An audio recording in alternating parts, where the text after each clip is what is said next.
Alors, Mylène, bonjour. Bonjour. Alors, on est devant ton département, le département des plantes aquatiques. Oui. Depuis que tu es ici, la clientèle qui vient pour faire les aménagements, les bassins d'eau, ainsi de suite, mais qu'est-ce qu'ils te demandent? Qu'est-ce que tu conseilles aux gens? C'est souvent au niveau des plantes pour atteindre un certain équilibre pour l'eau, pour qu'elle soit belle, pour qu'elle soit claire, puis que les poissons soient heureux quand ils ont des poissons. Je suggère différentes plantes. Il y a 3 sortes de plantes. Il y a des catégories, là, 3 sortes de catégories. Il y a des plantes flottantes, des plantes oxygénantes et des plantes filtrantes. Donc, si ils peuvent avoir ces 3 sortes de plantes-là, ça va leur permettre d'avoir une belle eau avec pas trop d'algues, tout dépendant de l'emplacement des bassins. Puis, c'est ça, c'est au moins, ils développent un écosystème, un environnement. Un équilibre, c'est oui, ça. aquatique. Un équilibre aquatique. Oui. Est-ce que tu vois de plus en plus de gens qui se font des jardins d'eau ou des bassins d'eau? Il y en a pas mal. Il y a beaucoup de gens aussi qui découvrent qu'on fait des petits bassins juste pour le plaisir, là, avec simplement un pot pour entendre le son. C'est un autre mode. Relaxation, Oui, calme. relaxation. Oui, c'est puis ça. c'est accessible à tout le monde.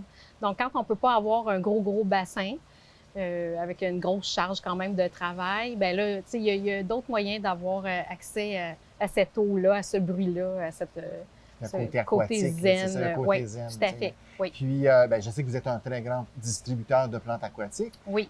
Est-ce que tu as vu des nouvelles plantes arriver, des nouvelles choses qui ont été présentées sur le marché aquatique, là, de plantes aquatiques? Bien, moi, je sais que j'ai des coups de cœur à chaque fois. On dirait que j'en découvre à chaque année des plantes nouvelles. Il n'y a pas rien nécessairement de nouveau que j'ai vu cette année.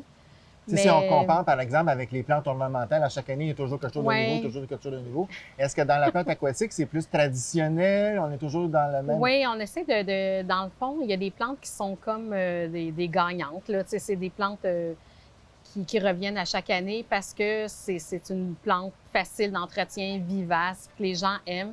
C'est bon pour la filtration. Donc, ça revient tout le temps. Les jacinthes d'eau, des laitues d'eau. Oui, bien ça, c'est toujours. Oui, ça, c'est des classiques. Mais, tu sais, au niveau des vivaces, on suggère beaucoup les plantes indigènes, comme de la sagittaire ou de la pontederia, qui permet d'avoir des floraisons, puis de pouvoir les garder. Puis, c'est des bonnes plantes.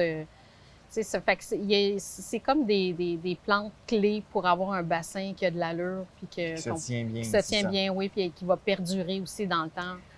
Puis avec un bassin comme ça, les gens se créent un bassin. Qu'est-ce qui se passe en l'hiver? Est-ce qu'on ferme tout ça? Les plantes, on les entrepose? Qu'est-ce qu'on fait avec les plantes? Bien, ça dépend toujours de la grosseur, de la profondeur du bassin. Les plantes, même si on a un petit bassin pas très creux, puis on a des vivaces, il y a toujours moyen de les garder dans son terrain, creuser un trou, puis pouvoir les mettre à cet endroit-là pour l'hiver, bien protégés. Puis on les reprend au printemps, puis on les remet dans notre bassin quand c'est pas très profond. Sinon, les gens, quand ils ont assez profond dans leur bassin, comme un 3 pieds, bien, ils peuvent les laisser dans le fond du bassin parce que ça ne gèle pas à une certaine profondeur.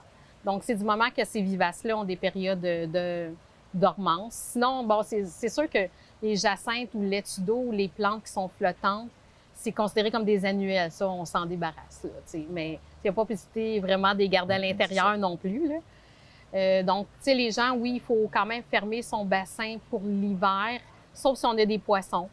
Sinon, il y a moyen de garder ces poissons si on est assez profond avec des chauffes. Dans le fond, il faut toujours qu'il y ait l'oxygène qui passe. Il ne faut pas qu'il y ait un couvert.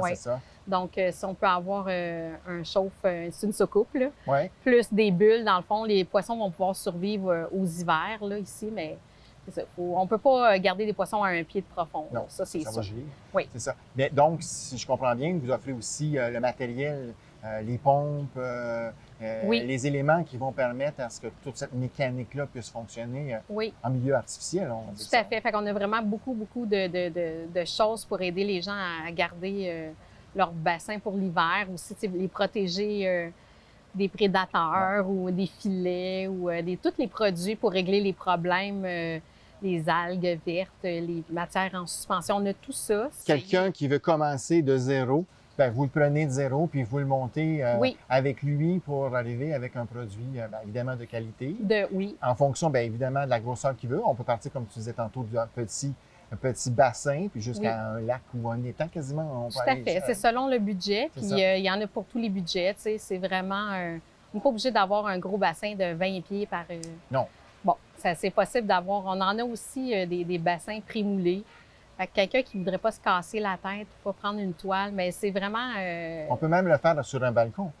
Oui, c'est ça. On pourrait avoir des petits... Oui, c'est ça, justement, les petits bassins là, en pot, là.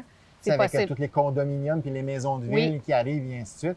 Bien, je pense qu'eux aussi pourraient se permettre d'avoir des plantes aquatiques. Oui, ils peuvent. Oui, tout à fait. On n'est pas obligé d'avoir une quantité industrielle non plus. On peut juste avoir une jacinthe dans un petit pot d'eau, puis on est super heureux. Oui, c'est ça.